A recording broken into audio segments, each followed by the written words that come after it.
So Government of India Ministry of Railways Recruitment Board வந்து பாத்தீங்கன்னா டீட்டெயிலா சென்ட்ரலைஸ்ட் எம்ப்ளாய்மெண்ட் நோட்டீஸ் அதோடைய நம்பர் கொடுத்திருக்கேன். So recruitment for the post of junior engineer post இருக்கு, depot material superintendent post இருக்கு, chemical and metallurgical assistant post வந்து கொடுத்திருக்காங்க. இதை பத்தின டீட்டெயில்ஸ் எல்லாம் இந்த வெப்சைட்ல கொடுத்திருக்காங்க. தட் இஸ் https://www.rrbapply.gov.in அப்படிங்கிற இணையதளத்துல போய் நீங்க எல்லா டீட்டெயில்ஸையும் பார்த்துக்கலாம்.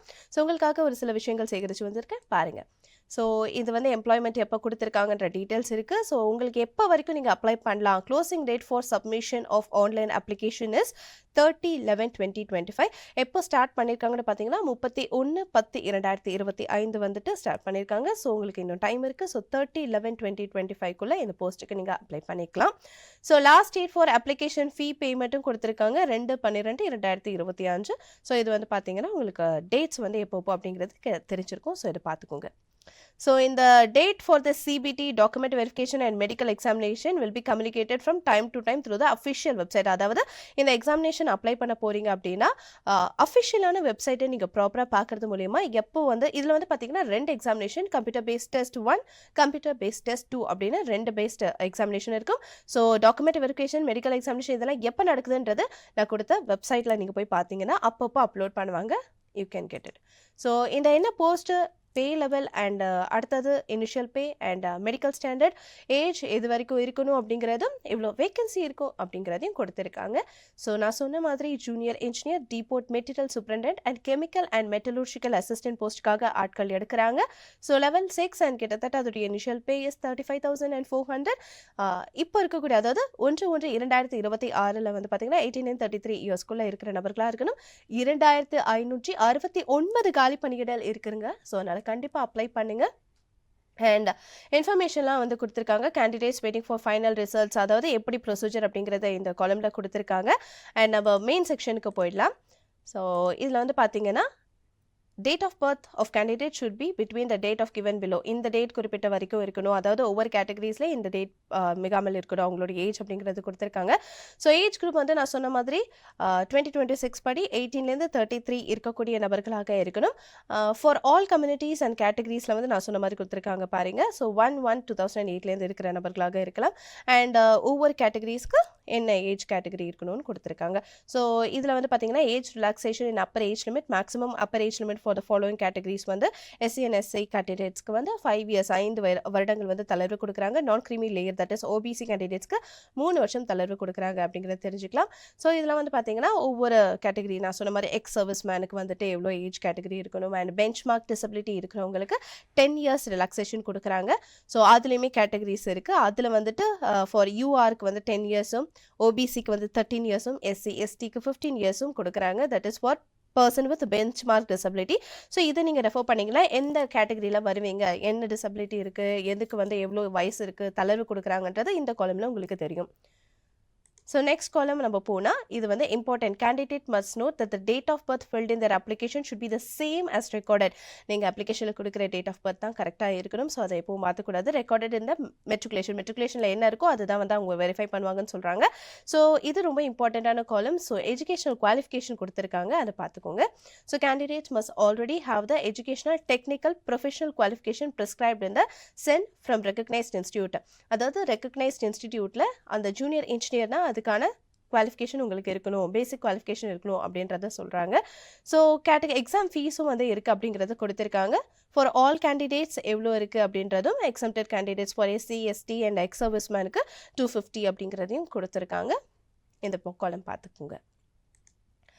அண்ட் ரெக்ரூட்மெண்ட் ப்ராசஸ் நான் ஆல்ரெடி சொன்ன மாதிரி கொடுத்துருக்கிறது என்ன அப்படின்னு பார்த்தீங்கன்னா, first stage junior engineer as well as depot material superintendent இவங்க எல்லாருக்கும் வந்து பார்த்தீங்கன்னா ஃபர்ஸ்ட் ஸ்டேஜ் வந்து கம்ப்யூட்டர் பேஸ்ட் டெஸ்ட் கொடுத்துருப்பாங்க. செகண்ட் ஸ்டேஜும் வந்து பார்த்தீங்கன்னா கம்ப்யூட்டர் பேஸ்ட் டெஸ்ட் கொடுக்குறாங்க.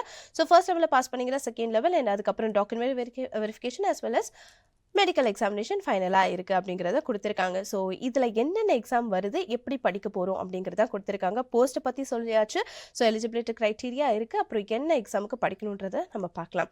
ஸோ நான் சொன்ன மாதிரி சிபிடி அப்படிங்கிறதுல கம்ப்யூட்டர் பேஸ்ட் டெஸ்ட்டில் எக்ஸாம் பேட்டர்ன் என்ன அப்படின்னு பாருங்கள்.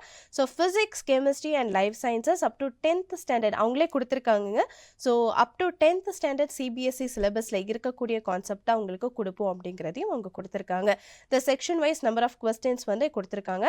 ஸோ சப்ஜெக்ட் மேத்தமெட்டிக்ஸ், அதாவது சிபிடி 1ல mathematics, general intelligence and reasoning கொடுத்துருப்பாங்க. And general awareness, general science. So mathematics வந்து பார்த்தீங்கன்னா 30 கொஸ்டின்ஸ் இருக்கும். அண்ட் ஜென்ரல் இன்டெலிஜென்ஸ் அண்ட் ரீசனிங்கில் 25 கொஸ்டின்ஸ், ஜென்ரல் அவேர்னஸில் 15, ஜென்ரல் சயின்ஸில் வந்து 30. இதெல்லாம் பார்த்தீங்கன்னா 10th ஸ்டாண்டர்ட் சிபிஎஸ்சி சிலபஸ்லேருந்து தான் கேட்கப்படும் அப்படிங்கிறத தெளிவாக கொடுத்துருக்காங்க. ஸோ இதை நோட் பண்ணிக்கோங்க. ஸோ டைம் டியூரேஷன் வந்து பார்த்தீங்கன்னா 90 மினிட்ஸ் கொடுத்துருக்காங்க. மொத்த மதிப்பெண்கள் 100 அப்படிங்கிறத கொடுத்துருக்காங்க. And CBT 1 exam pattern stage 2 அப்படின்னு பார்த்துக்கலாம். ஸோ சப்ஜெக்ட் இதில் ஃபஸ்ட்டு வந்து சிபிடி 1ல நீங்கள் தேர்வு பெற்றீங்க அப்படின்னா அடுத்த காலம் போயிடுவாங்க. So that is CBT test அடுத்த ஸ்டேஜ் 2.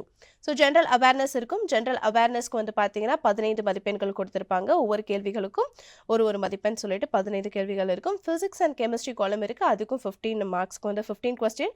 ஸோ 15 மார்க்ஸ் கொடுத்துருக்காங்க. So basics of computer and application, computer knowledge இருக்கணும் அப்படிங்கிறத பார்க்குறாங்க. அதுக்கும் 10 மதிப்பெண்கள் கொடுக்குறாங்க.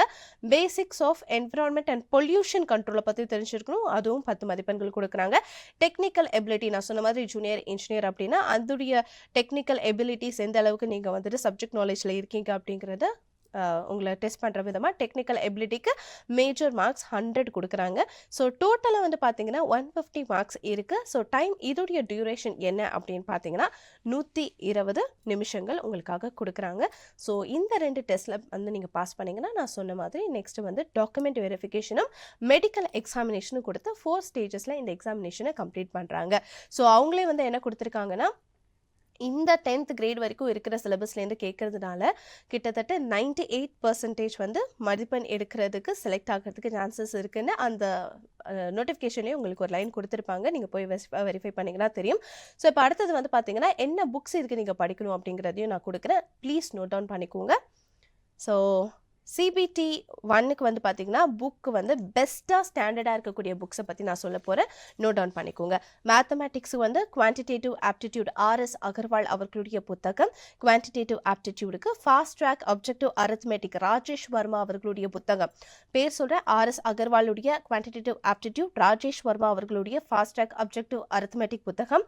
அதுக்கப்புறம் Kiran RRB JE maths chapter, அதாவது சால்வ்டு பேப்பர்ஸ் எல்லாமே கொடுத்துருக்காங்க. Previous year question paper solve புக்லெட்டாக வச்சிருக்காங்க. ஸோ அதை நீங்கள் பார்க்கணும். அந்த புத்தகத்துடைய பேர் வந்து கிரன்ஸ் ஆர்ஆர்பி ஜேஇ மேக்ஸ் அப்படிங்கிற புக் வந்துட்டு வாங்கி வெரிஃபை பண்ணுங்க.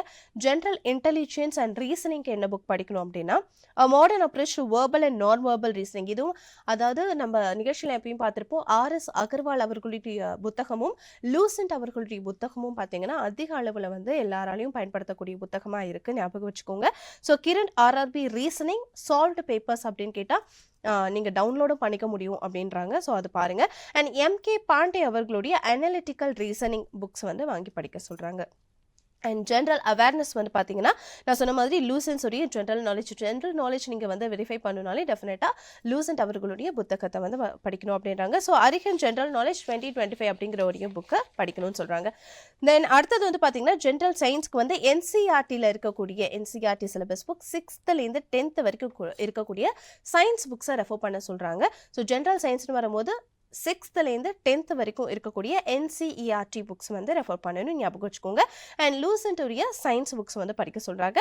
ஆஸ் நான் சொன்ன மாதிரி கிரணுடைய RRB general science solved papers download பண்ணி நீங்கள் படிக்க வேண்டியதான். அதாவது ஒவ்வொரு புக்ஸுமே வந்து கிரண் ஆர்ஆர்பி சால்வ்டு பேப்பர்ஸ் இருக்குது. So general science, general awareness ஒவ்வொன்றுக்குமே சால்வ்டு பேப்பர்ஸை கிரண் ஆர்ஆர்பி அப்படிங்கிற ஜென்ரல் சயின்ஸ் புக்ஸை வாங்கி சால்வ் பேப்பரை கோத்ரூ பண்ணிங்கன்னா மார்க்ஸ் எடுக்க முடியும்னு சொல்கிறாங்க. ஸோ இது நான் இது வரைக்கும் சொன்னது சிபிடி 1 ஸ்டேஜ் 1 புக்ஸ். அண்ட் இப்போ வந்து ஸ்டேஜ் 2 சிபிடியில் ஸ்டேஜ் 2 புக்ஸ் என்னென்ன படிக்கணுன்றதை சொல்ல போகிறேன், நோட் பண்ணிக்கோங்க. ஸோ ஃபிசிக்ஸ் அண்ட் கெமிஸ்ட்ரி வந்து பார்த்தீங்கன்னா இது வரைக்கும் சிபிடி 1 வந்து பார்த்தீங்கன்னா 6th-லேருந்து 10th வரைக்கும் இருக்கக்கூடிய லெவல் புக்ஸ் மட்டும் தான் கொடுத்துருப்பாங்க. ஸ்டேஜ் 2ல் வந்து பார்த்தீங்கன்னா 11th and 12th இருக்கக்கூடிய புக்ஸ் வந்து படிக்க சொல்கிறாங்க. ஸோ என்சிஆர்டியில் இருக்கக்கூடிய மோஸ்ட் வந்து ஃபிசிக்ஸ் கெமிஸ்ட்ரி வந்து 10th and 12th கிரேடில் இருக்கக்கூடிய லெவலில் இருக்கும் அப்படின்னு சொல்கிறாங்க. என்சிஆர்டி புக்ஸ் 9th-லேருந்து 12th வரைக்குமே ரெஃபர் பண்ண சொல்கிறாங்க. லூசன்ட்டுடைய ஜென்ரல் சயின்ஸ் அண்ட் அரிஹன்ட்டுடைய ஆப்ஜெக்டிவ் சயின்ஸை வந்து படிக்க சொல்கிறாங்க. ஸோ நெக்ஸ்ட் வந்து பார்த்தீங்கன்னா பேசிக்ஸ் ஆஃப் கம்ப்யூட்டர் வந்து பார்த்தீங்கன்னா அப்ஜெக்டிவ் கம்ப்யூட்டர் அவேர்னஸ் அரிஹண்டுடைய புக்கும், அடுத்தது ஆர் பிள்ளை அவர்களுடைய கம்ப்யூட்டர் அவேர்னஸ் புக்கும், இதெல்லாம் நீங்கள் ஆன்லைன்லேயே டவுன்லோட் பண்ணிக்க முடியும் அப்படின்னு சொல்கிறாங்க. So download and please check it. So environment pollution கண்ட்ரோலை பற்றி பார்த்தீங்கன்னா ஆர் குப்தா அவர்களுடைய என்விரான்மெண்ட் பொல்யூஷன் கண்ட்ரோல் புக்கும், அரிஹண்டுடைய என்விரான்மெண்ட் அண்ட் ஈக்காலஜி புக்கும் படிக்க சொல்கிறாங்க. அரிஹண்டுடைய புக் படிக்க சொல்கிறாங்க. அண்ட் நெக்ஸ்ட் வந்து பார்த்தீங்கன்னா ஜென்ரல் அவேர்னஸ்க்கு நீங்கள் படிக்கக்கூடிய புக் வந்து லூசன்டுடைய ஜிகே புக் வந்து கொடுத்துருக்காங்க. அதாவது கம்ப்ளீட்டாக வந்துட்டு ஒரு வெர்ஷன் கொடுத்துருக்காங்க ஜென்ரல் அவேர்னஸ்க்கு. ஸோ லூசன்டுடைய ஜிகே புக் ரெஃபர் பண்ணணும். அண்ட் மந்த்லி நடக்கக்கூடிய கரண்ட் அஃபேர்ஸை வந்துட்டு பிடிஎஃபாகவே கன்வெர்ட் பண்ணி வச்சுருக்காங்க. ஸோ அந்த மாதிரி டவுன்லோட் பண்ணி மந்த்லி கரண்ட் அஃபேர்ஸை வந்துட்டு உங்களை டிப்பாக வச்சுக்க சொல்லியிருக்காங்க. ஸோ டெக்னிக்கல் எபிலிட்டி புக் வந்து பார்த்தீங்கன்னா நீங்கள் இன்ஜினியரிங் ஸ்டூடெண்ட்டாக இருந்தீங்கன்னா டெக்னிக்கல் நாலேஜ் இருக்கணுன்றதுக்காகவே ஒரு சில புக்ஸ் கொடுத்துருக்காங்க. So for JE junior engineer போஸ்ட்டுக்கு நீங்கள் அப்ளை பண்ணுற நபராக இருந்தீங்கன்னா use books according to your branch. நீங்கள் என்ன பிரான்ச் இருக்கீங்களோ ஜூனியர் இன்ஜினியர் அசிஸ்டண்ட்டில் வெவ்வேறு பிரான்ச்சஸ் இருக்கும் இல்லையா, ஸோ அதுக்கு ரிலேட்டடான புக்ஸை வந்து படிக்க சொல்கிறாங்க. ஃபார் எக்ஸாம்பிளும் கொடுத்துருக்காங்க. சிவில் இன்ஜினியர் வந்து பார்த்தீங்கன்னா ஆர் அகோர் அப்படிங்கிறவருடைய புக்கை படிக்கணும். குப்தா அண்ட் குப்தா அப்படின்னு ஒரு புக் இருக்குது. அது வந்து சிவில் இன்ஜினியரிங் வந்து படிக்கிற பசங்க அப்ஜெக்டிவ் டைப் கொஸ்டின்ஸுக்கு அந்த புக்ஸ் எடுத்துக்கலாம் அப்படின்னு சொல்லியிருக்காங்க. So mechanical engineering and electrical இன்ஜினியரிங்க்கு யாருடைய புக் அப்படின்னு சொல்கிறேன். மெக்கானிக்கல் இன்ஜினியரிங்க்கு ஆர்கே ஜெயின் அவர்களுடைய மெக்கானிக்கல் அப்ஜெக்டிவ் புக் வாங்கி படிக்கணும். எலக்ட்ரிக்கல் இன்ஜினியரிங் இருக்கக்கூடியவங்க வந்து பார்த்தீங்கன்னா ஹண்டா அப்படின்னு சொல்லிட்டு எலக்ட்ரிக்கல் அப்ஜெக்டிவ் புக் கொடுத்துருக்காங்க. ஸோ அவங்க வந்து அந்த புக்ஸ் படிக்கணும். கெமிக்கல் அண்ட் மெட்டலர்ஜிக்கல் அசிஸ்டன்ட் வந்து பார்த்தீங்கன்னா சிஎம்ஏ ஹேண்ட் புக், அதாவது ஆர்ஆர்பியில் கிரண் பப்ளிகேஷன்லேயே சிஎம்ஏ ஹேண்ட் புக் அப்படிங்கிற புக் இருக்கு. இது வந்து யாருக்குன்னு பார்த்தீங்கன்னா கெமிக்கல் அண்ட் மெட்டலர்ஜிக்கல் அசிஸ்டன்ட் போஸ்ட்டுக்கு அப்ளை பண்ணியிருக்கவங்க RRB Kiran publication CMA handbook படிக்கணும் அப்படின்னு சொல்லியிருக்காங்க.